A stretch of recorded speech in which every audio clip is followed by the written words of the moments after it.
Hello and welcome to an Infinity the Game faction focus for the Pan-Oceanian Military Orders. This video comes courtesy of a request by channel supporter Sneaky Snake, who made this request, yes, some time ago, but I do keep a list of everything anyone has ever asked for, and this has been on that list for some time. We are finally getting to it now that I feel I have the understanding of this faction in N5. As such, what we'll be talking about today are who military orders are, how they play, what are their strengths, limitations, and faction identity, before jumping into Infinity Army to go through many of the profiles that showcase this faction. We'll round it out with a list that I think overcomes some of the limitations of the military orders, and perhaps that's our segue into talking about the faction and those limitations, because it is limitations that I want to start with here because of the role military orders kind of plays in the Pan-Oceanian and Infinity ecosystem. Military orders are a faction that are very appealing just because of the aesthetics, theme, and vibe, and that's totally valid. They are knights in power armor with swords and heavy machine guns. That is cool as hell.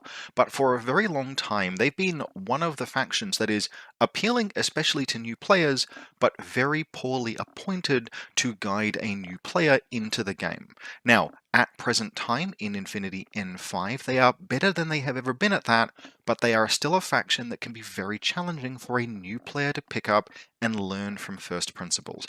And that's because, to begin with, of the limitations. Military orders are not unplayable or even lacking in strength, but they are the Pan-Oceanian equivalent of a challenge faction.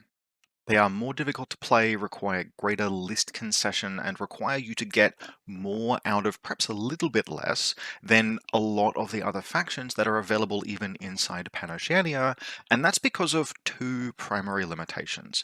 The first is that of all of the Pan-Oceanian factions, they have the most limited bottom end.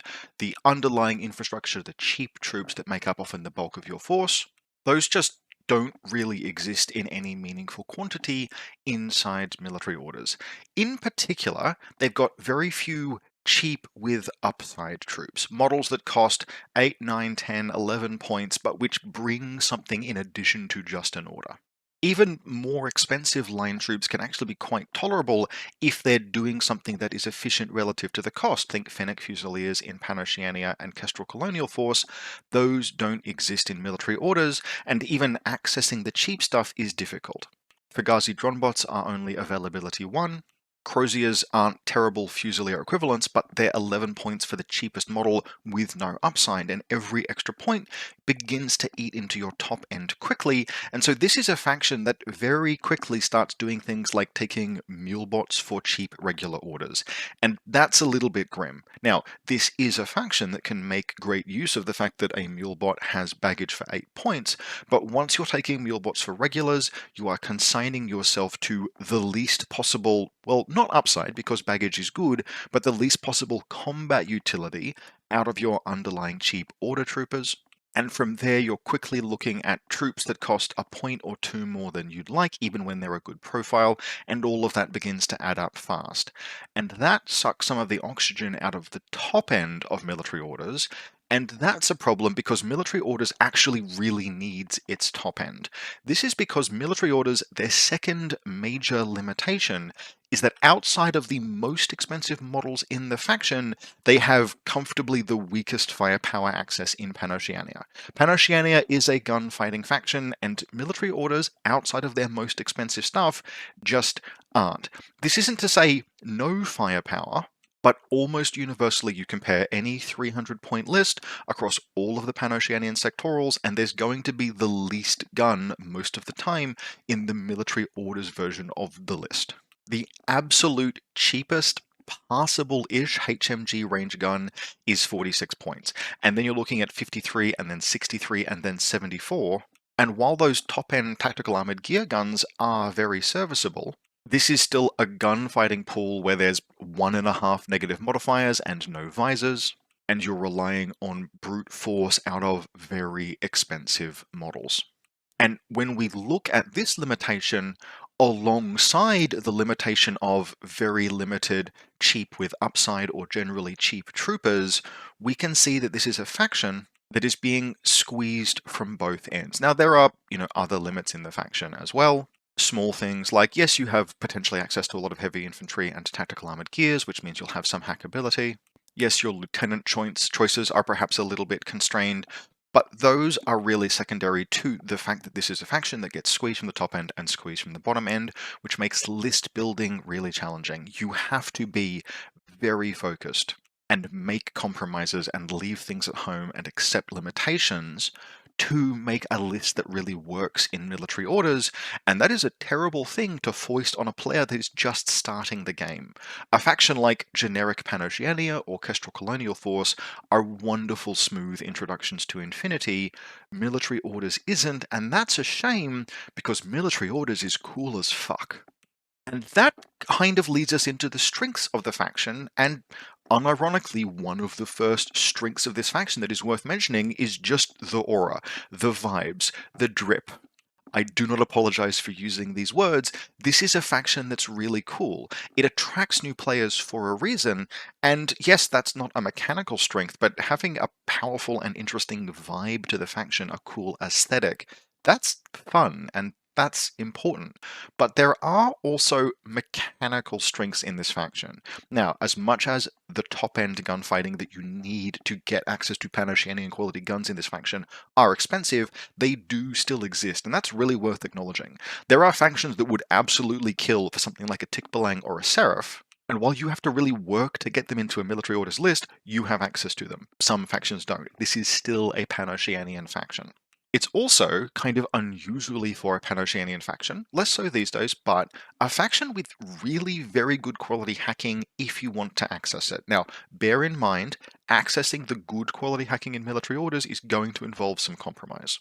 You can spend quite a lot getting access to the really good stuff on the hacking front in this faction, and that can begin to do things like edge out your best quality gunfighters, etc. But of all of the Pan-Oceanian factions, actually military orders are the one that is the best at hacking if that's what you want. It's particularly interesting because even if you don't take any hacking in your list, your opponent won't know that when they're picking their list in a tournament. Now, maybe their hands will be tied by scenario or table, but people will often assume that military orders is going to have some good quality hacking, and in particular, they'll often assume that you will have, particularly I'm talking about Gabriel Deferson, if you have Gabriel Deferson in a link behind a tin bot, it's really just not worth trying to fight him, and that can completely change how people might choose to approach deployment or list selection, even if you don't have him in your list. That's cool and interesting and a strength, even if you're not using that top shelf hacking. And then finally, and I actually think this is probably more important than access to the hacking profiles that we've got, good quality pitchers, good quality hackers, this is a faction where, yes, the bottom end of the faction, the stuff that costs less than 12, less than 14 points, is really sparse. There's a very bare cupboard there. But once you get into the 18 to 26 point threshold, there are a lot of performers and overperformers. This is a faction that's got access to a depth of cheap assault specialist heavy infantry that would make a JSA player envious. I really need to emphasize that there are a ton of profiles that you can take in depth that just do good things relative to their cost, that survive, that make a mess, that accomplish objectives, even ones that are surprisingly good at doing classifieds inside that 18 to 26. Now, that's a little awkward to get those profiles into a list when we've got a kind of crappy low end and a very expensive top end we want to access, but it is possible. And you can actually make a list with an awful lot of knights in it if you want to work. It takes some concessions and it takes some focus in list construction, but we're going to talk about how you get there throughout the course of this faction focus. And so overall, that gives us a faction identity that, yes, it is very much rooted in just the aesthetic presence of knights in power armor with swords and guns. And yes, it can be a bit of a new player trap if approached without a lot of knowledge about how to make the right compromises. It's a faction that requires those. It's challenging to properly build lists for this faction, but there are lots of profiles you can access that are fun and powerful and can overperform, and even with the limitations, there are multiple viable list building options that allow those profiles to flex, whether you're talking about knights or drop troops or tactical armored gear, or even some of the most interesting and high quality skirmishers in the game. You can build a list with the strength to drive a sword through your opponent's forces. They're very cool. They are aesthetically immaculate. And now let's jump into Infinity Army to talk about how we actually make this damn faction work if you're a new player or even perhaps a more experienced one looking to get into them and trying to avoid making some of the mistakes that the faction might lure you into. Now, we're going to start with our light and medium infantry, move on to our heavy infantry where we'll spend the bulk of our time, before moving on to tags, drop troops, and skirmish troops, and then looking at a sample list that tries to play how military orders feels like it is meant to play. And so we're beginning with the Coadjutor Croziers Military Orders Infantry, usually just called Croziers. These guys are mostly generic line troops. They've got higher close combat and the religious troop skill relative to Fusiliers, and commit the sin of being 1 or 2 points more than basically every other line troop. That's part of where we get that squeeze you see on the bottom end of this faction, particularly when we won't dwell on remotes, but AVA-2 Mulebots, AVA-1 Fugazi Dronebots, and AVA-1 Tech Bees are all you get below the 11-point Crozier line troop, which is where we see that squeeze on the bottom end of the faction beginning to materialize. Now, Croziers can form a military orders fire team, which can be a Haris, a Corps, or a duo, but they aren't the only thing that can form that fire team, and we will often see, in particular, heavy infantry, Teutonic Knights, or sometimes Knights of Santiago as the beginning of that team instead. But the Croziers are the thing that the most things count as. Order Sergeants and Knight Commanders both also count as Croziers. If you're running a Knight Commander Lieutenant, you'll often have him nestled in amongst a Crozier fire team, so kind of invariably we do still see some of these in a military orders list. I don't personally particularly like them, but they are eminently usable. Mostly they will just provide fire team bonuses to something else. You'll often see, for example, a Crozier paramedic and then a Knight Commander pretending to be a second Crozier paramedic, or perhaps some other kind of Crozier, giving link team bonuses to another bigger and more powerful gun, but it is worth noting that although 24 points is very expensive, the MSV2 Ballistic Skill 12 Heavy Machine Gun Crozier is a weapon of some desperation, but it's a heavy machine gun for less than like 50 points. Given that there are only a small number of visors in this faction, and they're often placed on models that are otherwise a bit less suited for active turn gunfighting, we will get to the Blackfriar, for example, and let me just say that Burst 5 is a lot more than Burst 3. Especially since the Croziers can be just part of a duo, one thing that is probably worth considering in some military orders list occasionally as a weapon of last resort is that HMG Crozier. The Mine Layer Multi-Sniper is also not the worst use of 19 points. An EM mine in your deployment zone, we'll get to another one of those in a moment, but it is something resembling upside. And even the 12-point Blitzen profile might occasionally accomplish something. I try and limit taking these in lists if I can, but any list that includes a Knight Commander will probably include a Crozier, and if you're including Croziers, it's worth thinking about how you get some benefit from them. As such, one Crozier as the basis of a fire team that multiplies something else is going to be present in many lists. And as mentioned, if you're taking Croziers, it's probably because you're taking a Knight Commander who is the fit-for-purpose, cheapest possible lieutenant in the military orders. Now, personally, this is another profile that I don't particularly like. Not bad, but this is a faction that is really squeezed in terms of the cheap profiles, and so paying 20 to 24 points for a lieutenant who yes, there are all of these rules on this profile. Oh, they have Hollow Mask, they can pretend to be something, and Ballistic Skill Attack +1 Burst, and Dodge, and Shock Immunity, and CC20 but Martial Arts. This is deeply inefficient. This is a lot of wasted points just to get the Lieutenant rule, or even the Lieutenant +1 Order rule, in a faction with a couple of good NCO profiles, yes. But particularly the 24-point profile, that is a tremendous amount of bloat. That is a lot taken out of a list for literally zero meaningful combat capability, because a boarding shotgun +1 burst on a Ballistic Skill 13 model is actually kind of nice, but we are not sending the lieutenant into darkness to make use of that, and his close combat is just good enough to be a trap, not good enough to actually be worth getting him into CC, because he is an Armor 2 light infantry lieutenant, and we aren't taking any chain of command if we've got him. Kind of hilariously, he's not even the cheapest lieutenant in the faction, because there's actually an 18-point real big boy knight, a heavy infantry, that you can take if you really need to as a cheaper lieutenant than this. So the Knight Commander for me is where the traps in military orders begin to emerge. You can take him.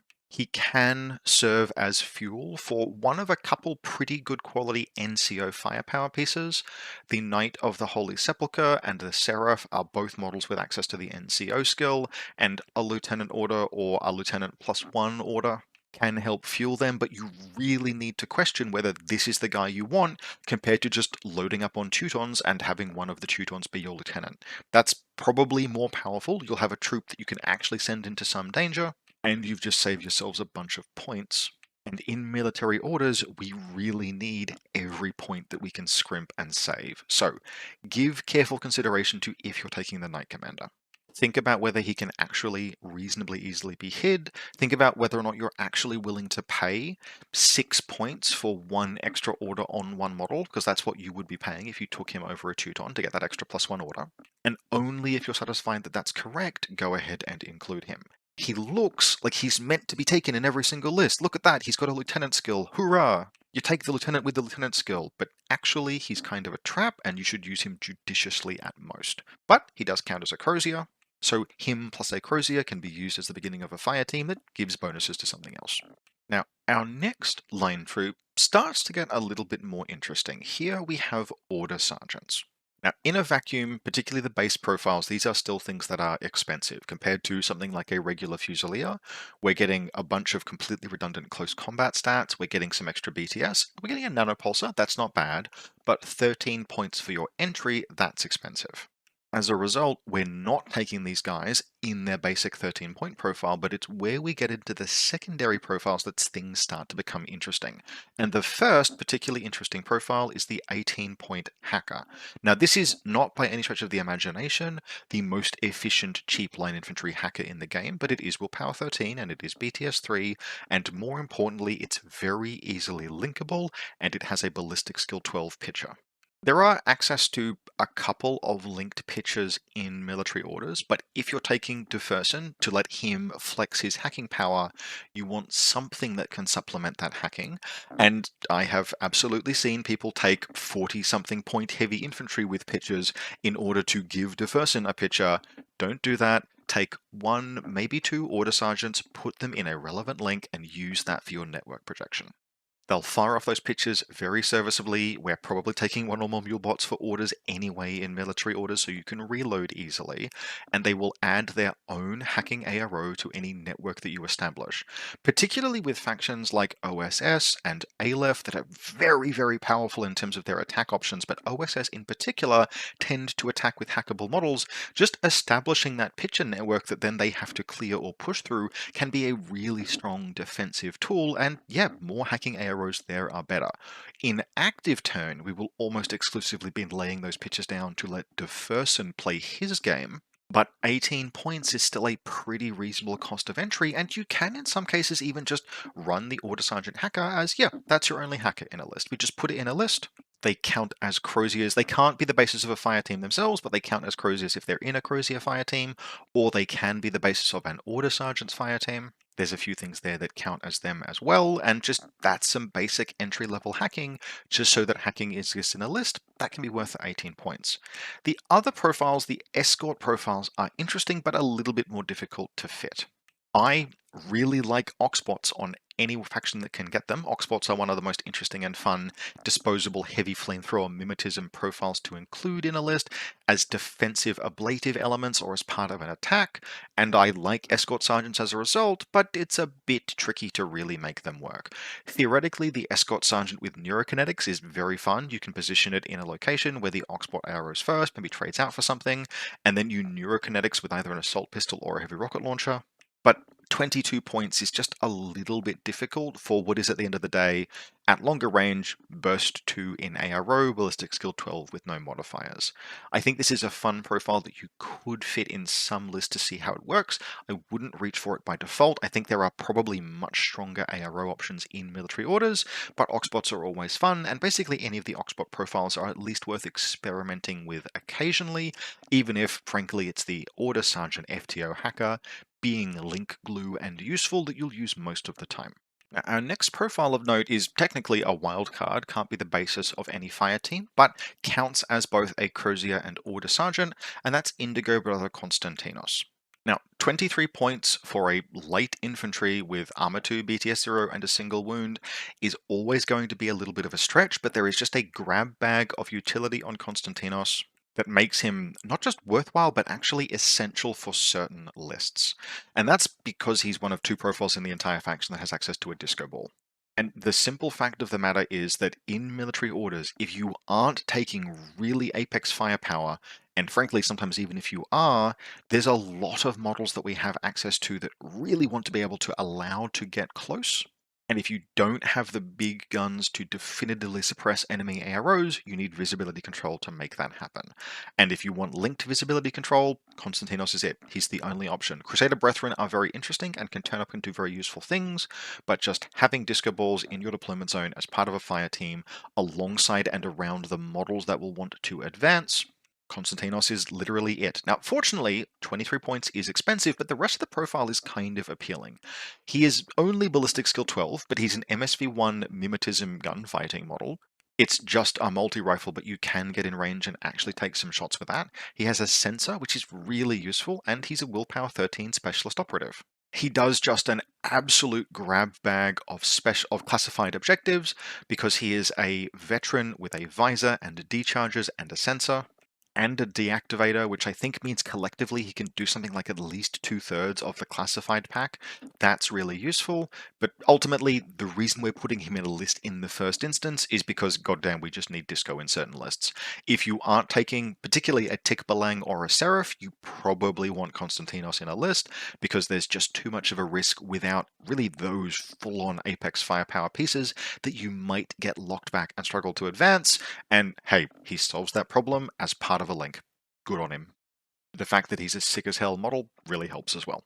Now, from Konstantinos, we get into another of the commonly linked models in the lighter fire teams in military order, and a model that I personally have to note a little bit of a bugbear with, which is Pan-Oceanian Blackfriars. These are they're not terrible, but they are just on the edge of new player trap because of how their skills work. Now, to note, these are not bad profiles. They are a little expensive, but particularly the heavy rocket launcher profile is fairly affordable. And what you get is Ballistic Skill 13, Armor 2, BTS 3, with an MSV 2 and Albedo and Combat Instinct. Combat Instinct being the skill that lets you ignore surprise attack. Now, the bugbear that I have with Blackfriars is that they are very easy to misread as a profile and misunderstand where their strengths lie. I have seen a lot of occasions where a player who is new to military orders looks at this profile and goes, an MSV2, that's what's strong about this model, and then they use it in ways that are inappropriate. Either putting it up on ARO when actually you do not need a visor at the moment, or spooling it up to take ballistic skill attacks where maybe there's a model with mimetism, and so they assume that the multispectral visor is a counter, and they end up taking some egregious face-to-face roll like fighting a Vistral, for example, thinking that 2 dice plus 1 special dice on 13s is good enough to take an active turn gunfight with when it's absolutely not. They can really be a trap just because they have a visor. They can't leverage that visor to inflict negative mods, there's no smoke in this faction, and a heavy rocket launcher is just not a high burst gun. Okay, what therefore is the role of these profiles? There are two things that are important about what Blackfriars do. Genuinely, I do recommend the Heavy Rocket Launcher. It is the cheapest profile. You will usually have SWC to spare in this faction, so you may as well take that one. But it's really important to recognize that there are really only two things you want to be using the Blackfriars for. The first is that sometimes, yes, you just need an MSV ARO piece in order to hold your opponent back. There are certain factions, like the Caledonian Highlander army, where if you do not contest their advance, they will put a dog right up you. And in situations like that, reserve dropping a Blackfriar as a judicious ARO piece where it's not in line of fire of more mayors can be very important to do. The other thing that they do is that they have Albedo, and that's actually a really important skill on Blackfriars. They should be used both as an ARO piece or more aggressively for active turn play when Albedo is live. And 22 points to gamble on Albedo being live is actually completely reasonable. There are entire Nomad lists that exist, for example, that just suffer from having to fight Albedo. I have written Corregidor and Vanilla Nomad lists that start with an intruder and then add territorials, and you get halfway through the list before you realize that, oh, your next gun is a coyote and everything has something that makes it susceptible to albedo. In those situations, the Blackfriar as an active and reactive turn gun can be very valuable, and 22 points can be fine to spend to gamble on getting that value out of a game. But if they're not going to get that value, you just keep them hidden. You keep them used judiciously. You watch some kind of a longer angle that maybe won't be contested by your opponent where they could be useful. And you resign yourself to the fact that they might never fire a shot in anger. And look, at 22 points, that's not the worst fate to suffer. Perhaps their value in a game will just be that they generate 3 orders over the course of the game. That's fine, because sometimes their value in a game is that they're one of the best models in the entire game for dunking on that new Aleph flyer. And having a model that can do that is really valuable. So when they go in a list, they go in a list as a tech option, as a model that might be valuable, might be highly valuable, or might just be an order generator, but you have to recognize when that's the case. Yes, the models are really cool. And yes, every new military orders player that I know and have been personally speaking to, literally just in the last couple of months, has a painted Blackfriar that they're happy with.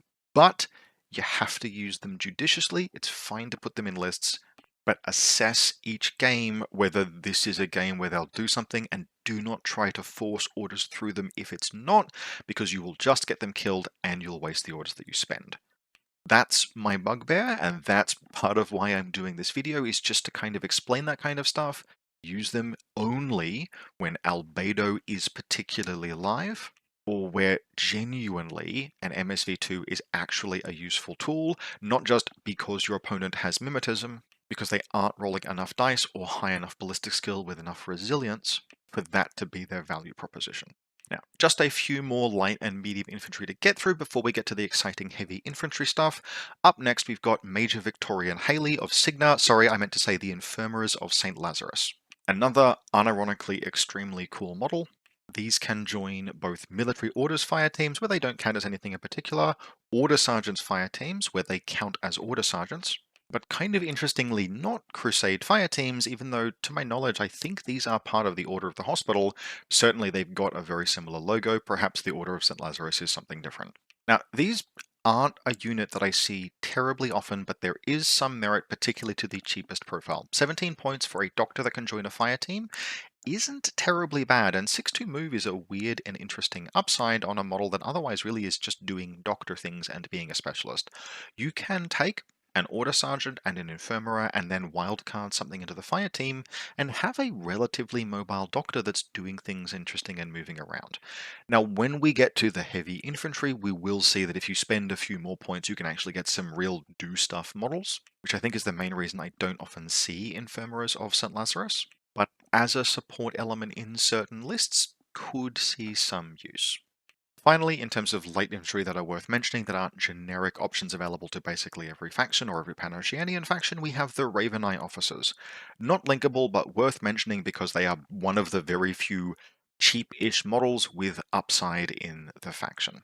12 points is affordable enough for a regular order, and they've got Mine Layer and your choice of EM mines or cyber mines. EM mines are the most common, cyber mines are fine as well.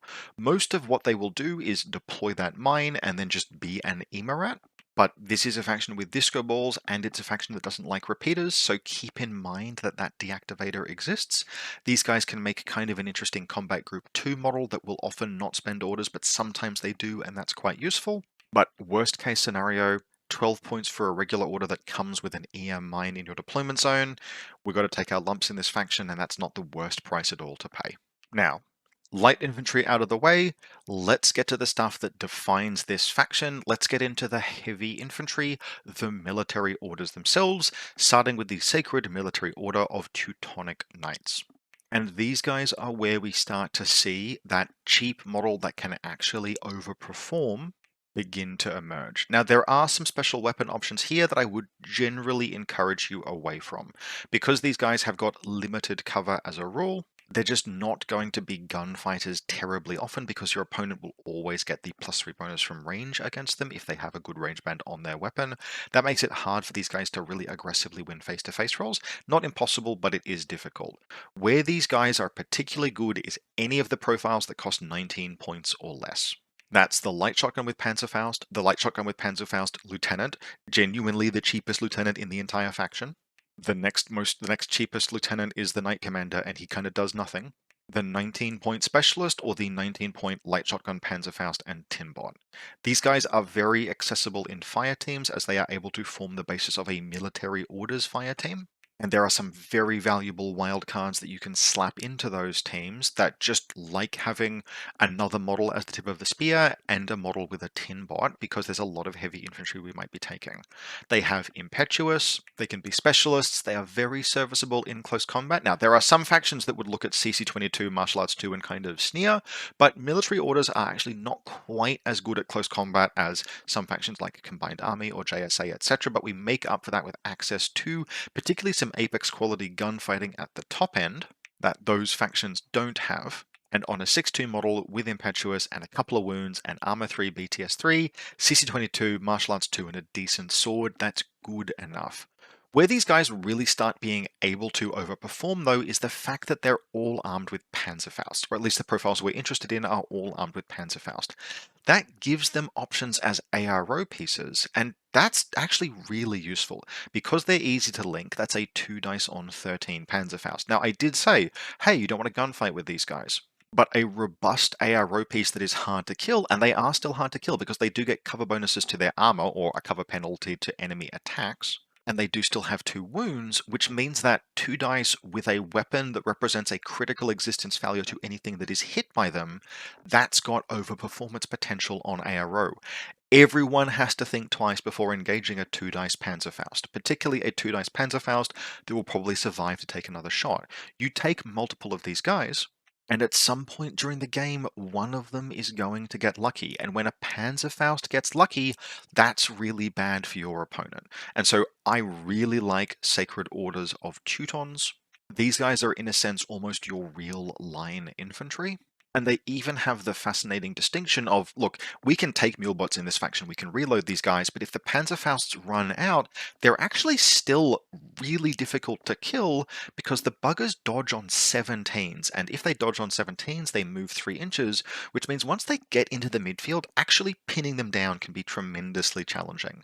You will often have engagements where your opponent tries to roll up on a Teuton and you've gotten into the midfield, so the fight's happening at short range, and you begin just sharking those dodge rolls, closing in on your opponent or getting out of line of sight, sometimes even getting into close combat. And so for a model that cost 18 or 19 points, and remember, this is a point I've made in previous videos, 20 points is the average for a model in a 15 trooper 300 point list. They're coming in under that, only just, but they are coming in under that. That's overperformance potential. These guys will, the worst that could happen is that they will die expensively. It's very rare, because they get the bonus from cover, to see a Teuton go all the way to dead quickly. They will often suck orders down trying to be destroyed, and sometimes they'll even make it into close combat or shotgun range, or they'll get a good shot with a Panzerfaust. Lord knows I have had things like Ariadne and Tank Hunters clipped by these guys and killed, where I was like, okay, I've got you in limited cover, so I'm rolling on 16s, and I've got surprise attack, and I've got mimetism, and you won the face-to-face roll, and I just lost a 36-point tank hunter to an 18-point Teuton. And that kind of overperformance potential is valuable. That's what we look for that gives us an edge, and it's here, finally, after 20 minutes of me bitching and moaning about the light infantry, that we begin to see that power emerge. These guys are good, and you should be putting them in your lists, and they aren't even the best of the cheap, high-performance assault infantry we can access in this faction. Now, that distinction is potentially split between a couple of models, but one of the models that is in contention is the Knight of Montesa. Now, there are a variety of profiles here, but the one that I will draw your attention to is the 20-point Knight of Montesa FTO. These guys are only AVA1, but they are so high value you should probably put one in every single list, even if you just use them as an ARO piece. Yes, they are a limited cover knight, just like the Teuton, but for only 2 points more, we get Mimetism and 1 point of armor and 3 points of BTS. We get better close combat, and we get the absolutely insane ballistic skill attack +1 special dice skill. It's also a paramedic. It has a boarding shotgun rather than a light shotgun, and this is a side grade. It also has a Blitzen rather than a Panzerfaust. Now, a Panzerfaust, when it gets lucky, is probably going to be more catastrophic for your opponent, but a Blitzen is still a very good ARO piece and represents a mobility kill. And when that Blitzen is rolling 1 dice plus 2 special dice, and you have Mimetism and your Armor 4 and your BTS 6, these guys can just be a roadblock that is very difficult to deal with. And if your opponent elects not to deal with them, well, they're still an FTO in a fire team that might be moving up the board.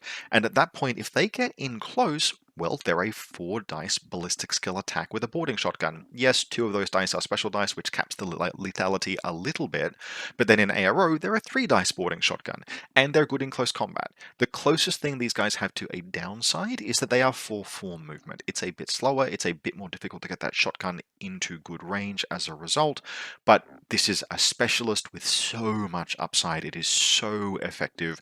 It is so difficult to put a Knight of Montesa down easily. The amount of firepower you need to have a decent shot of putting these guys down in one hit is like you need enough to level city blocks. You need really apex quality tag firepower. And do you know what does not like engaging a 3 dice Blitzen in ARO? Apex quality tag firepower. I can't say enough about these guys.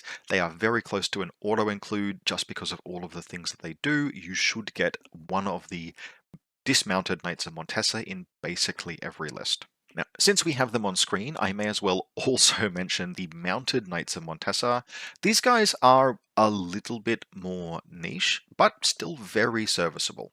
These guys can duo as part of something called a Velox fire team, which sounds like a kind of medication. Do you suffer from tiredness? Is your skin dry? Do you feel you're not living with the maximum possible amount of zest for life? Try Velox. It gives you impetuous 8-6 move, armor 4 BTS and armor 4 BTS 6 and a shotgun to get your get up and go. I don't know what that word means, but these guys are fine, but something is always going to have to be edged out in the hotly contested heavy infantry warband space in this faction, and some of the time that's the Knight of Montesa. If you're not linking them, one of these guys can still be very serviceable as a mobile, impetuous specialist. The 23-point boarding shotgun paramedic can absolutely do plenty of work, and because they have that wonderful benefit of limited cover, even if this guy is theoretically easy to hit, although mimetism certainly means that he's not necessarily guaranteed to be connected with by your average gunfighter, just being armor 7 BTS 9 when he's in cover just makes it annoyingly difficult to pin these guys down. I tend to use them a little bit less in lists, mostly because of deployment zone space. I am often running one or more mule bots. I need to be very judicious with how my models are deployed, and if we were adding 2 of these Knights of Montesa, just finding a space where both of them can be deployed is probably easier said than done. And they are competing with Teutonic Knights and dismounted Knights of Montesa and Kyle Hawkins, who we'll get to shortly. So there's a lot of pieces that cost in and about this points cost, which also have significant overperformance potential, but these guys are still good. If you've got 21, 23 points left in a list, and you're tossing up between these guys and any of a number of other really actually quite high quality options that exist in that points bracket, you can absolutely go, you know what, today I don't need the good quality Mimetism 6 hidden deployment skirmishers, let's just add more girth and slapping one of these guys in. Eminently viable. We won't see them in the list that's going to be showed off at the end of this video, but not as an indictment on their quality. You can kind of hit a critical mass of just, God, there's so many heavy infantry and they're actually hard to kill, but when you do find yourself making sacrifices, sometimes it's the Montesa Knight that makes the cut. Now, continuing our journey through the orders in sequence, we won't get to the Hospital Knights just yet. Let's go to the Knights of Santiago. Now, in these guys, we see a price hike that makes them a bit more difficult to include in some lists, and with a little bit of bloat that can make them a bit more challenging to use. But there are some profiles here that are, let's call them worthy of being the pet profiles of someone, because just there's going to be military orders out players out there that go, yes, I know maybe it's difficult to fit in the list, but we can fit one vanity profile in a military orders list if we work for it, and Santiago Knights are kind of worthy of being that vanity profile. Now, basically any of the options here could well be viable, although I would encourage you to stay away from the Spitfires. 33 points for a Ballistic Skill 14 Spitfire doesn't sound terrible, but it is still expensive, and there's a lot of gubbins on these guys that bloat up their points cost, and so we kind of want a profile that is really zeroed in on doing something specific and interesting. If you are interested in the Spitfire, actually, what I recommend, and this kind of goes for the like non-combat jump killer hacker as well, I would direct you towards the lieutenant profiles. And that's because a lot of the extra stuff that we're kind of paying for here becomes a bit more tolerable when it's on a model that is kind of off doing a solo thing, maybe as part of a combat group too. When we look at the bloat that is on this model's faction, we can see things like the 360 visor and specialist operative. Specialist operative is very nice to have, but there's plenty of specialists in military orders. Why do we want a generic specialist operative on a model that's doing other things? And it's because a lieutenant who is able to have their lieutenant order and kind of just go and be a fire team all by themselves, where they gunfight and they can do some close combat and they can move reasonably quickly and they are a specialist, that all kind of comes together a little bit better. And if I'm ever going to pay for a 360 visor, well, paying for it on a model that I do want to keep alive because they're my LT doesn't feel quite so bad. I would only run these guys sparingly, because you really need to like balance that razor's edge of using them and using the LT order and keeping them alive, but both of the lieutenant profiles are kind of interesting and worth experimenting with. Of the two, I think I actually prefer the lieutenant hacker, because this is where we start to see some of the stuff that the Santiago Knights can do that's actually really cool, and we'll see this mirrored in the combat jump troopers. A killer hacker who is also possession of a tin bot is perhaps not as rare as it used to be. We've seen plenty of KHD lieutenants even these days that have native firewalls, but the tin bot does mean you can hand that firewall out to other people, and as a reminder, the Knight of Santiago can actually join quite a lot of fire teams. Santiago Knights can be in military orders and order sergeants and crusade fire teams. They can't be, no, they can even be the basis of military orders fire teams, so you can have a Santiago Knight alongside two wildcards if you want. But even just having them walk along by their lonesome can be really useful. If you aren't moving this guy forward and he's your lieutenant, well, you have a lieutenant order you can spend going into Cybermask, for example. And this is a faction that really wants to be able to make sure that they can move around the board. We are talking a lot about how we have to either spend a lot on big guns or spend on models with disco. Well, the middle distance there, the other option you have, is to spend on models with marker states, and a Knight of Santiago Lieutenant can do that.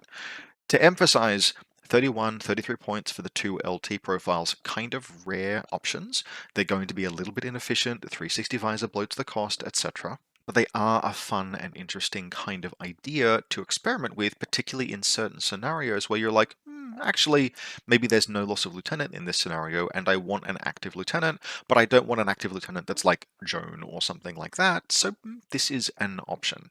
Now, that's a lot of guff about the interesting LT profiles. I don't recommend them to new players, but I do recommend experimenting with them as you get more experience in military orders. Something that is actually probably worth trying in some lists are the combat jump profiles, and in particular, probably the combat jump killer hacker. Although, frankly, you could easily take either. This guy is really proper scary. Now, yes, he's enormously more expensive than some equivalent models that exist in the game right now. Yes, he's no Bearcat. But frankly, the comparison with the Bearcat is not even close to as grim as it sounds. There is a wide points delta. The Bearcat KHD boarding shotgun +1 burst clocks in at 30 points. But as a reminder, that is widely considered to be one of the single best drop troops in the entire game. And if we compare it to either of the two Knights of Santiago drop troops, well, what is the difference? Yes, 6 or 8 points more expensive, but we get +1 ballistic skill and +1 armor, and at least somewhat legitimate close combat, and shock mines, which can be very interesting, and perhaps most importantly, we get access to stealth. And while none of those quite makes up for the fact that the Bearcat is just an awful lot cheaper than any of these guys, those are still capability advantages, and we're still at least in the ballpark of costing the same and performing better than probably the best drop troop in the entire game. Now, there is one notable thing that is a little bit of an issue and a risk if you're taking the drop troop Knights of Santiago, which is that they are only combat jump. They don't actually have the parachutist rule, which means they are forced to roll their fizz to land, and that really does make them high risk, high reward. Sometimes you just want to walk in off the table edge and do your awful deeds without having to roll to arrive, and the Knights of Santiago don't have that option. Now, you can take a Mulebot in order to get access to assisted jump, which will let you land on a 16, but firstly, that's kind of telegraphed, and secondly, it's often a little bit redundant to have a Mulebot in a list otherwise.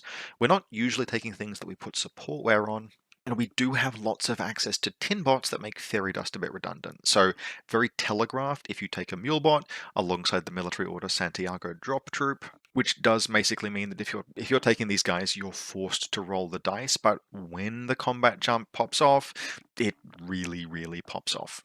Now, for my money, paying 36 or 38 points for a model that will always have to roll the dice to land, that's a bit too much risk relative to the points cost for my blood. But if you are a person who enjoys these guys, I do not begrudge that at all, because when a Sacred Military Order Knight of Santiago goes off, he really, really goes off. 3 dice on 20s or serviceable close combat on a model that is also a specialist and which can also be a KHD, that's very cool and very dangerous. These guys can absolutely crack games open by themselves. But if they try to land and spaff it, you're looking at least a few orders of investment to get them back to doing something in the game. Now, from the Knights of Santiago, we get onto the Knights of the Hospital of St. John, or Knights Hospitaller. And these guys are a regiment who I thematically like, but I like the characters that are associated with them a lot more than the base knights themselves. Now, they aren't bad exactly, and they do have some play, but it's very difficult for them to ever be the focus of your army. And that's because their points cost just creep up a little bit too high to make consistent use of.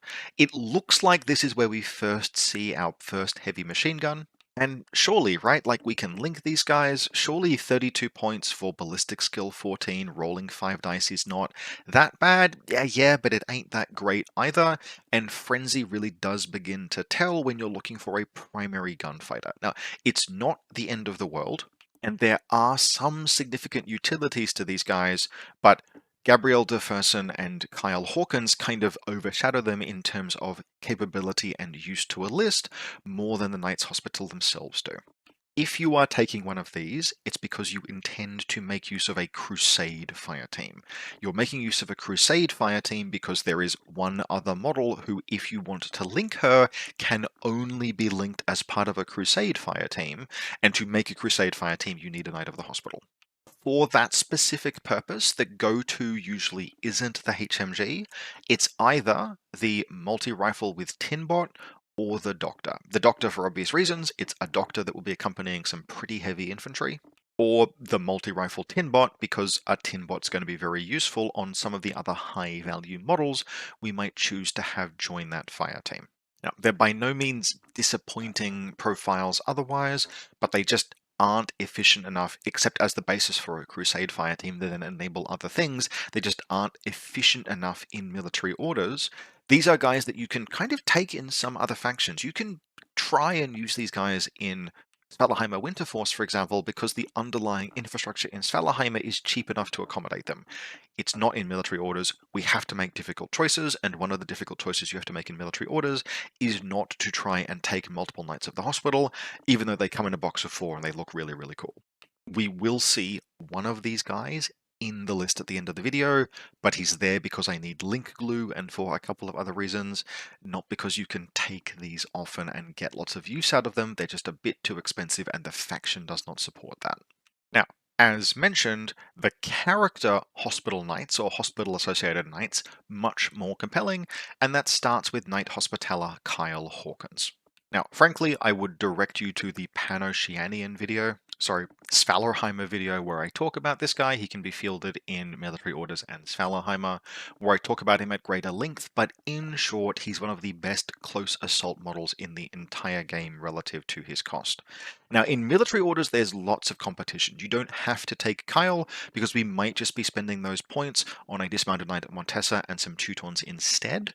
But if we can afford him, and we can deliver him to short range, he will not disappoint. His close combat is very good, Martial Arts 3, DACCW PS5, CC23, that's very serviceable, but much of the time he'll actually be better off firing that boarding shotgun.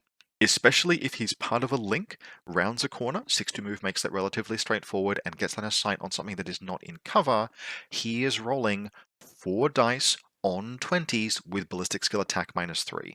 It is only better to get him into close combat when your opponent has a significant visibility mod, and that is rare. Like, it is very rare for a model with these CC stats to actually outperform themselves by shooting, but Kyle Hawkins manages it because of how good that shotgun is if it gets into range. Otherwise, he is a character and a specialist, so he just does a variety of different mission things. He's reasonably durable. He's a heavy infantry with all of the usual tools. He doesn't have no or limited cover. He does have frenzy, which you'll often trigger over the course of a game. But at least out the gate, he gets full benefit of cover, and he'll usually only trigger frenzy after a turn of shotgunning things. Very, very high quality close assault who is also a specialist. And he counts as a Knight of the Hospital, which is relevant both because he's a wild card who might join teams alongside other things that count as Knights of the Hospital, or just as a part of a Hospital Crusade fire team. And genuinely, the only thing that keeps him from being close to an auto-include is simply the fact that there are so many other models that can be dangerous, powerful, close assault knights in this faction that you will just have to pick which ones you take, unless you're really going all in on that kind of play. But very solid, and a wild card who counts as a Knight of the Hospital, which has a particular synergy with our second wild card who counts as a Knight of the Hospital, Father Officer Gabriel de Fersen. Now, technically, he's not actually a hospital knight at all. He belonged to the Knights Templar. Who are they? Don't ask questions.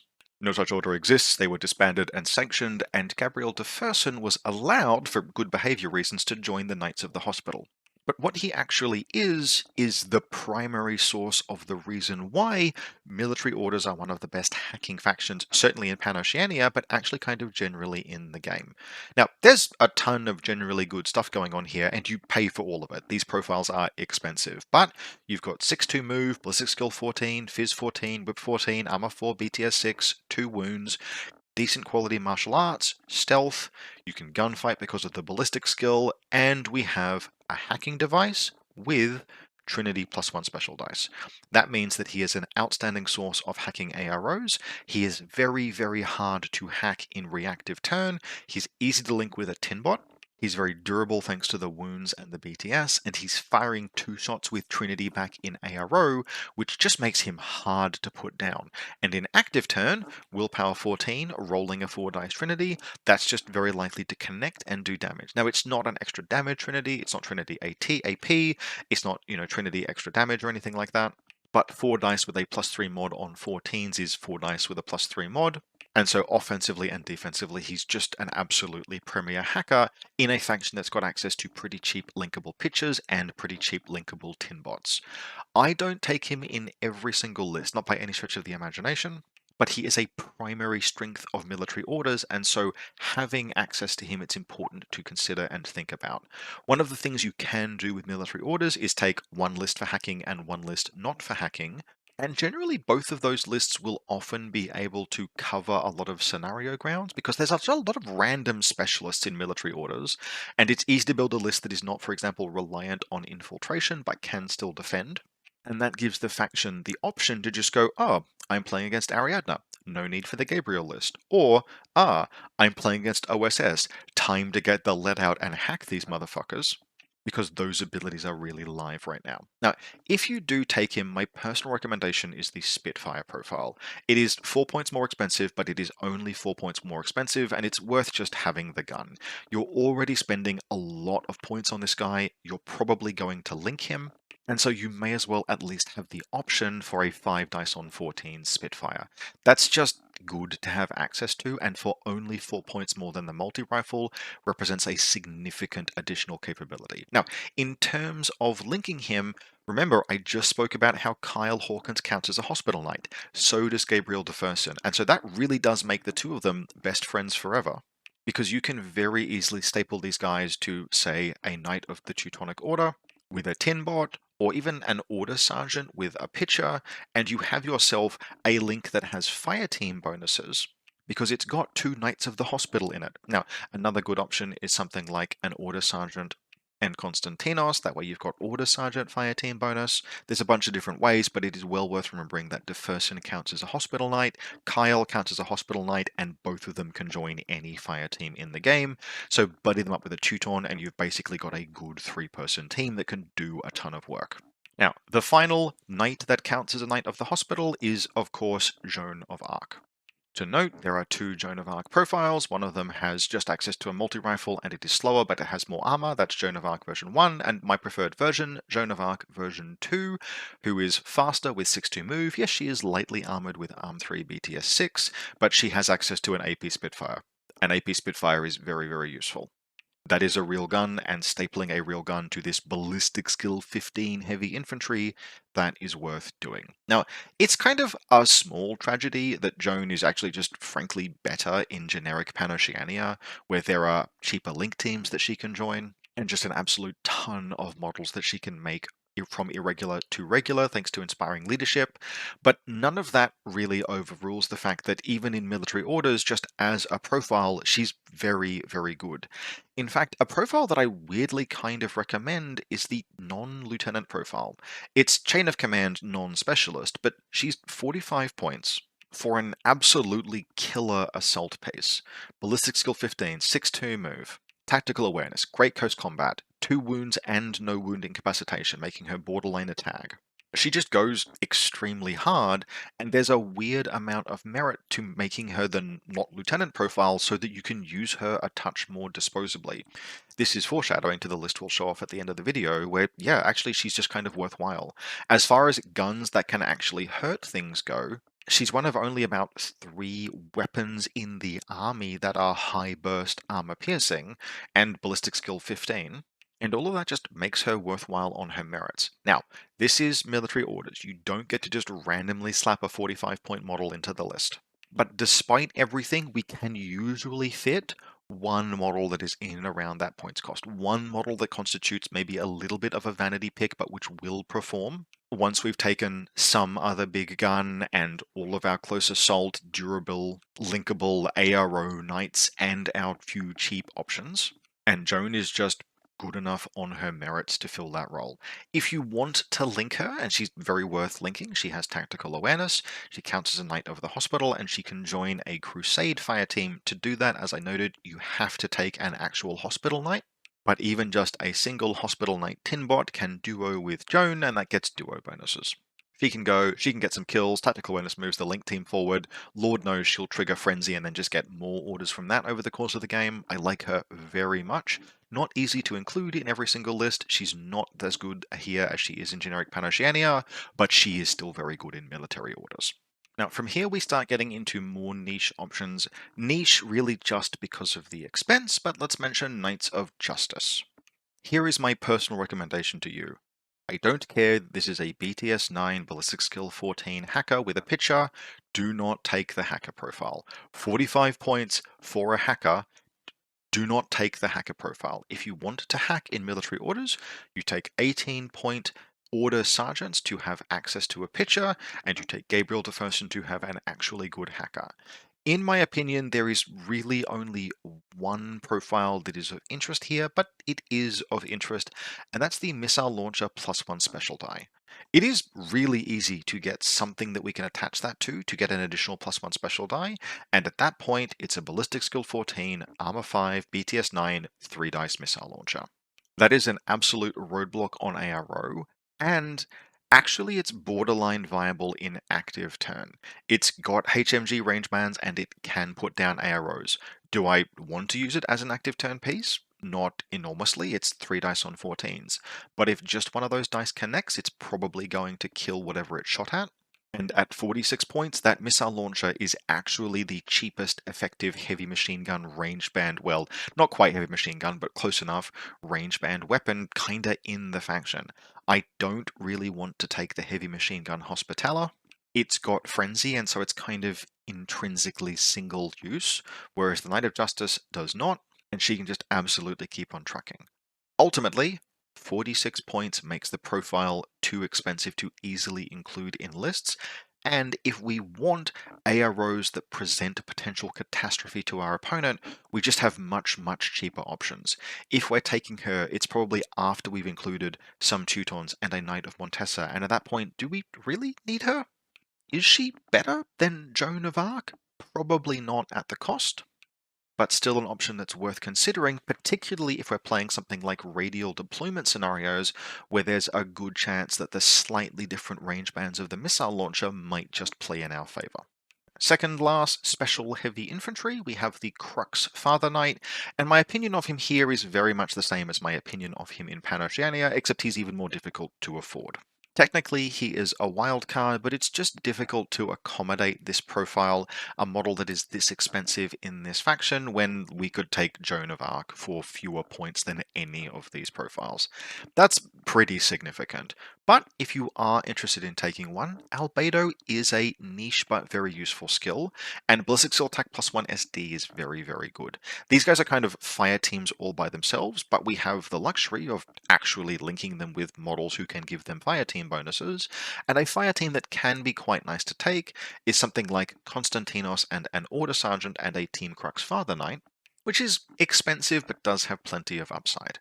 Now, again, the competition here is things like Gabriel de Fersen, or actual factual Joan of Arc, and those are probably just better than this guy. But there are some matchups where Albedo is really, really valuable, and there are some occasions where just rolling a ton of dice in ARO is really, really valuable, and so there is some merit to him. If you're going to take him, usually just take the cheapest profile. Take the multi-marksman, 46 point, fire team option and join a fire team, and don't try and get too clever with the profiles that you pick. Don't pay for strategic deployment. We can't afford this in this faction. Probably don't pay for the split fire. We can't afford that in this faction. Just take the cheapest one and see about making use of him. He will absolutely perform most games because the skills that he's got, Armor 5, BTS 6, Ballistic Skill 14, extra special dice, they enable performance, but not necessarily over performance once we're looking at 46 points for a model. Now, second last heavy infantry to mention, we are mentioning every single heavy infantry because this is military orders and it would be wrong not to, Padre Inquisitor Mendoza. This is one of my favorite vanity pick profiles in the game, but he is a vanity pick profile. Actually one of the best close combatants in the faction, thanks to stacking martial arts and berserk. Martial arts 3 would be nice, but berserk +3 in martial arts is still good. He's fast. I think he's one of the only models apart from Trinitarians that has mimetism -6 in the entire faction. And mimetism -6 it's very rare and it's very good, particularly on a model that's like this. He's got a multi-rifle, power and strength 6. Sorry, probability of survival 6. I played War Machine for too long, I will never not say that. He's got ballistic skill attack and CC attack continuous damage, which means you can really do some damage with that multi-rifle, but he's 40 points. He's 40 points even on the cheapest profile, linkable FTO. He's a wild card, so he can join many fire teams, and he's got a tin bot. It's just very difficult to afford that 40 points. You can afford it though. There is a reason why I called him one of my favorite vanity picks. I just see him do things every time he's used, but usually things that are commensurate with the 40-point cost. At the end of the day, it's only a multi-rifle. Yes, it's damage 6. Yes, it's on the back of a Ballistic Skill 14 Mimetism -6 profile, but it's still just a multi-rifle. It's rolling 4 dice at best, it's damage 6 at best, continuous damage is nice, armor piercing is nice, but it's just a very long walk for a short drink, thanks to that massive price point. When he performs, it's usually because of his defensive stats, Mimetism 6, Armor 4 BTS 6, just making it a bastard of a thing to put him down, but that is down to your opponent's turn and how well their round plays out, and if they've got other tools that can deal with him. I like him, he's really fun to use, and frankly, just for the bit, I would take him over a Crux Knight, but he's not, for example, going to appear in the video list at the end of this video, and that's for a reason. Now, the final heavy infantry, God, there's a lot of heavy infantry in this faction, the Knights of the Holy Sepulchre. And it's on these guys that we start to get into the, okay, I guess it has an actual gun, but only just. Ballistic skill 14 with only one negative modifier in the form of surprise attack -3, which you get via holo projector. He's ballistic skill 14 and he has a +1 damage AP heavy machine gun, which is really quite good. 2 wounds, armor 5, BTS 9, and Warhorse, which is quite nice to have as it grants immunity to ballistic skill attack -3. I recommend usually the NCO APHMG. A multi-marksman rifle is just usually not what we need in terms of range band. And if you're going to use this guy, yes, he does constitute a real actual gun, but caveat emptor, he only goes so far. Ballistic skill 14 with no ability to ignore enemy negative mods apart from via Warhorse, no ability to impose negative mods except usually once per round with surprise attack. You have to be realistic in your expectations about what this guy is accomplishing, and for that reason, actually I usually recommend putting him aside and going upgunned instead, taking a more expensive firepower piece. It's just a bit too easy for this guy to let you down, or to cop a hit and get absolutely flogged because he's just not quite as durable as you like. There's a lot of failure states for this guy. If you are going to use him, here's what I recommend doing. You put him in a list, you put him in Combat Group 2, you have a Lieutenant order available for him to spend, usually not 2 Lieutenant orders, that's a little bit expensive, but you take some kind of Lieutenant whose order he can spend, and then every turn you take just a small number of shots. Maybe you just have one order where you peek out, peek back, and fire off a surprise attack, put down a model like a total reaction bot, just make yourself known, make your opponent aware of the threat, make your opponent a little bit unwilling to put models on ARO, and don't do more than that. Just fight when you have surprise attack, let the holo projector reestablish itself for free in the states phase, and then take another fight later, and just use that to the minimum extent needed to clear the way for other things to move forward. Frankly, if I'm taking this guy, I'm probably taking him alongside some kind of a disco ball, because I just do not trust him to clear the way for the close assault knights. Usually, I would prefer, as I noted, to spend a few more points, and by a few more, I mean like 15 points more, and just get a real actual gun in the form of something like a Tikbalang Armored Chasseurs Regiment. One of the tremendous tragedies of military orders is that they don't have access to the Lieutenant Tikbalang profile that is available in every other faction you can take it in, but even without access to the really, really good LT profile, the Tikbalang is still just a really good gun. It is tough, it is fast, it has tactical awareness, it has very high ballistic skill, it has mimetism, and it has good damage. Yes, it's not an armor-piercing gun, but you can just take more fights more consistently and win them more often. And that makes this guy real, actual Pan-Oceanian firepower that is really actually worth relying on and putting in a list. As a particular note of synergy, I mentioned that there's a real dearth of cheap with upside low-end troops, so we're often just taking a Tech B anyway. And if we're taking a Tech B anyway, well, we've got the pilot support for the Tikbalang right there, and that gives us some light defensive buffs and recovery options. So fuck it.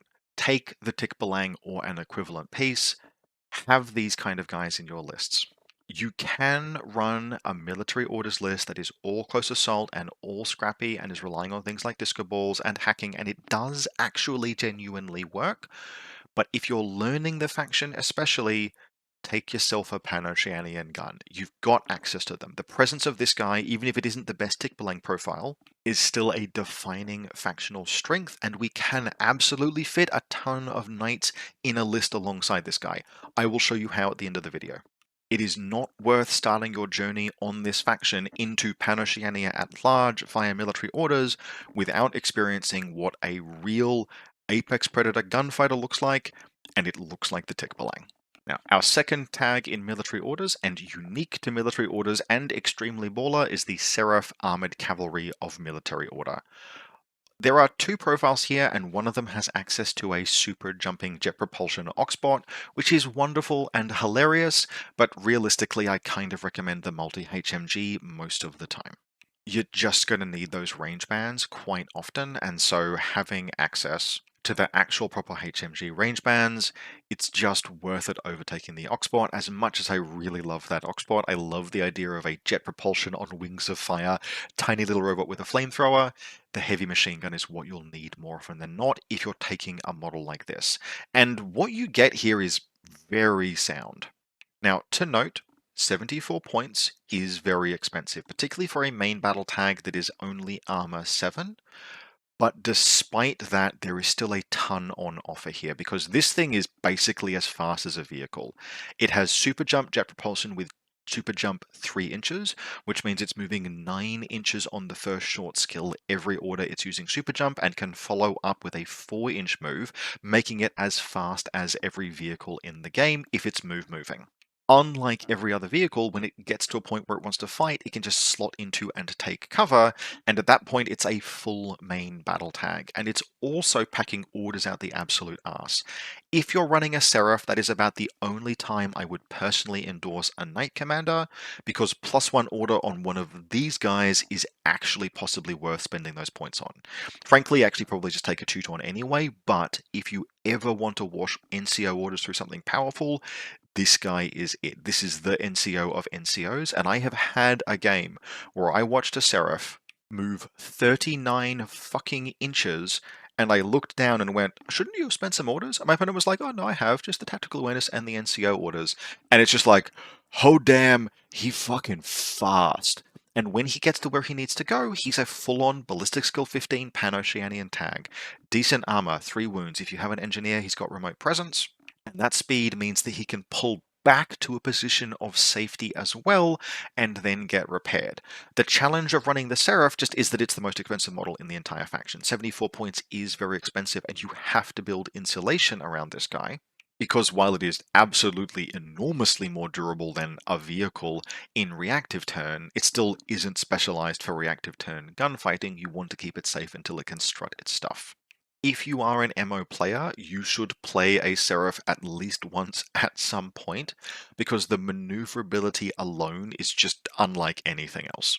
Well, actually, technically it's like a vehicle, if a vehicle was Armor 7, BTS 6, 3 structure, and could take cover and had a multi-HMG that was Ballistic Skill 15, I really don't think I need to keep selling this guy.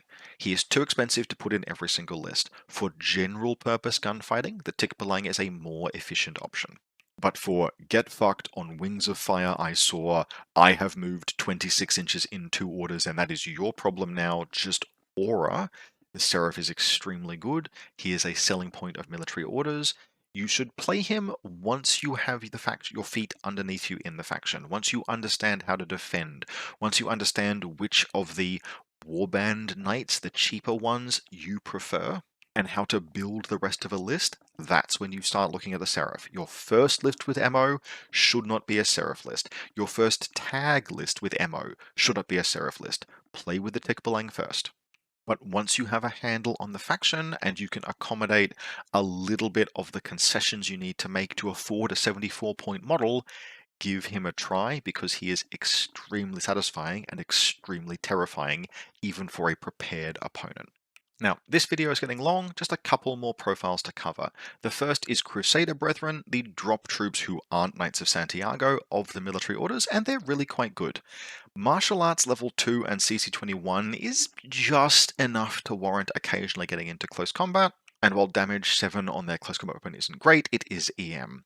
The real thing about these guys that will lead you to take them occasionally is that there are going to be some military orders lists that just go, you know what, actually, I just want to run a whole bunch of this close assault knight stuff. Let's maximize how many of those 20 to 26 point dudes we can take that are just powerful and annoying shitters. And if you're going to do that, you need more than just Konstantinos' Disco Ball. And 23 points, parachutist, boarding shotgun, decharges, all the jet propulsion stuff, has a disco ball. You will take one or maybe even more of these guys. It's a very weird and niche list, but it is an archetype that can work in military orders where you actually just don't take any of the expensive stuff or relatively little of it, and you just run loads and loads of the middleweight things that can still be really good. But if you're going to do that, you have relatively little gunfighting, and so you need a way around that. And hey, look, it's a second and a third, potentially even a fourth disco ball. don't take 3 of these guys, but you can take 1 as just a bit of extra source of visibility control with some other interesting upside. There's nothing wrong with the stats here on a 23-point trooper. Ballistic skill 13 with a boarding shotgun, decent close combat as I mentioned. Even Armor 3 and BTS 3 is nice. You won't take this profile a ton of times, but you should not forget that it exists. Now, the last model that we're going to mention, just in terms of time.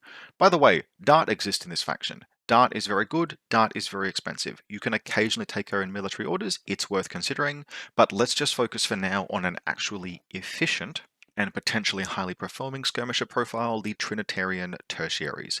These guys are actually just very, very good because you get have your cake and eat it too on models that are just well statted.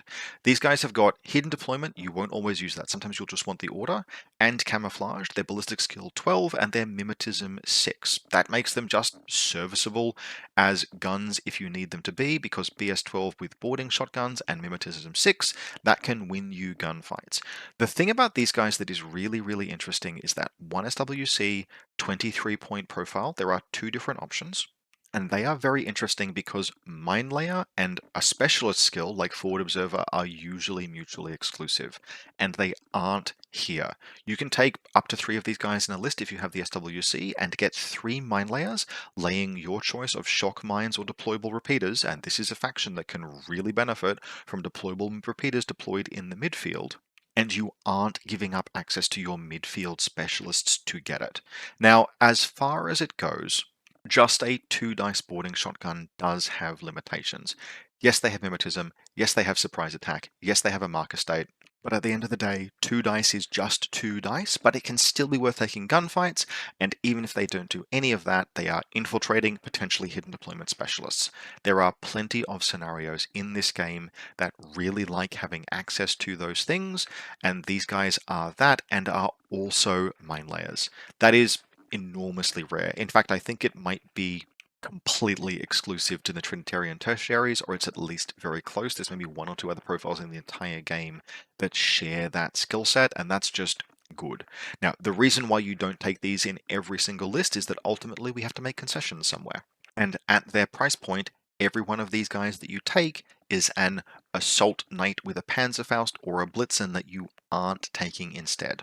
And that's perhaps one of the most primary concessions that you will end up making in military orders, is that specific tension between, God, Trinitarian Tertiaries are pretty damn good, aren't they? And God, Knights of Montesa and Teutonic Knights are actually the reason why I got into this faction in the first instance. They are knights with swords and power armor. Now, as long as you're taking one or the other, there isn't a wrong choice. But do be aware that as good as these guys are, they're not going to be in every single list just because there's only so much space and only so many points available to us. And that finally brings us to the showcase list at the end of this video, which is my attempt to square the circle on how do we actually just get as many knights and Pan-Oceanian gunfighting into a list as possible. So I'll draw your attention to the second combat group first, which is it's a Tikbalang of Montesa combat group. Is this as good as a similar Tikbalang team in Kestrel Colonial Force? No, it isn't, but it's still a Tikbalang. It's a Tikbalang and a Pathfinder, not duoed, because you can't in this faction. They're just operating independently, and that's still totally fine. The Tikbalang of Montesa is an outstanding gunfighter. It is mobile enough and has tactical awareness that will enable it to get around. Its sole job is to suppress ARO pieces in this list, and then if needed, pull back to a position of reasonable safety. We have access to a few mobile specialists in this combat group. We have a Pathfinder with tactical awareness. Much of the time, its job will actually be to clear out repeaters by moving into zone of control and using its deactivator so that other models can advance, but it's also just a high utility, fast tactical awareness specialist. We have a Fugazi Dronbot, a Tech Bee, it's in a combat group with a Tikbalang, and then a Sasha, who might go forward and do Sasha things, and if she doesn't need to spend her irregular order or the Tikbalang doesn't consume it instead, just throw an EM grenade on something within 16 inches. You'll hit or crit some of the time, and that's totally fine. From there we get to Combat Group 2, and this is, as I noted, a Combat Group 1 rather, and this is where we get all of our knights in the first instance, and where we see that example of what I was mentioning before. You can take Joan in this faction without her being the lieutenant. Now, if you want to, you can absolutely just make her the LT in this faction.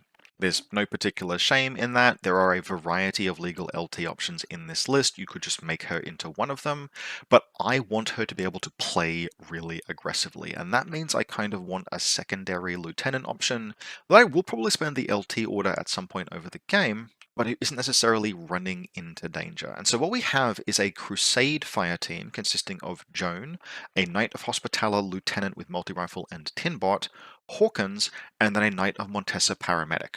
This has 3-person fire team bonuses, so it also dodges and discovers well. The Knight of Montesa may get left behind, it may get left on ARO duty. It can actually also join the Teuton team we'll see next if it needs to. But the rest of that fire team is some real tip of the spear stuff. It's got a specialist in the form of Hawkins, it's got a Tinbot and medium range gunfighting in the term of the Hospitaller FTO LT. The reason why he's the lieutenant and not the Teutonic Knight is that he is more durable, and there's a good chance that Teuton will have to spend its life in ARO. Now, theoretically, we have Chain of Command, and if Chain of Command triggers, oh, well, boy howdy, I guess we have Inspiring Leadership now, but again, the point here is that Joan is meant to be let off the leash. Joan is meant to be used as an aggressive and dangerous piece in this list. And so I want to not be worried about her being exposed to danger or hacking, etc., at least initially in the game. So the Knight Hospitaller exists as Crusade Fire Team glue, he gives a Tinbot to Joan, and he might do something later in the game, but he's functionally acting as the tool we need in order to link Joan, and then just secondarily as an excuse for Joan to be able to play more aggressively, while he is perhaps a little bit safer. Hawkins, I don't need to explain, I went into great detail on why he is freaking awesome. Then we get into the Teutonic Fire Team. This is a military orders fire team consisting of optionally the Montesa Knight and 3 Teutonic Knights. One with SMG Panzerfaust, one with Light Shotgun, Panzerfaust, Tinbot Firewall, and then one just with Light Shotgun and Panzerfaust. Now, to note, optionally, you can, one of the things this list is missing is it is missing hacking. You can very easily replace the 18-point Light Shotgun Panzerfaust Teuton with an Order Sergeant. If you do that, you will have a linked picture, you will have some hacking AROs, but you won't have 7 heavy infantry knights. You'll also have a bit less ability to ARO, because our defense in this particular list is just, fuck it, a bunch of knights with noob tubes, firing Panzerfaust and Blitzens at anything that dares approach us. As I mentioned, it's surprisingly difficult to really put any of those pieces down convincingly.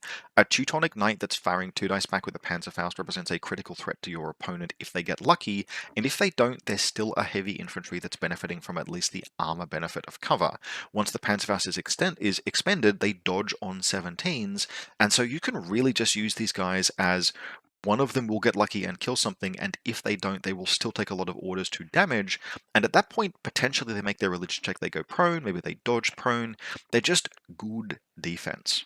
They also give you a weird kind of option just to do something else on the gunfighting front, which is that, hey, we have the Montesa Knight with its +1 SD Blitzen, and 3 Ballistic Skill 13 Panzerfaust in this list.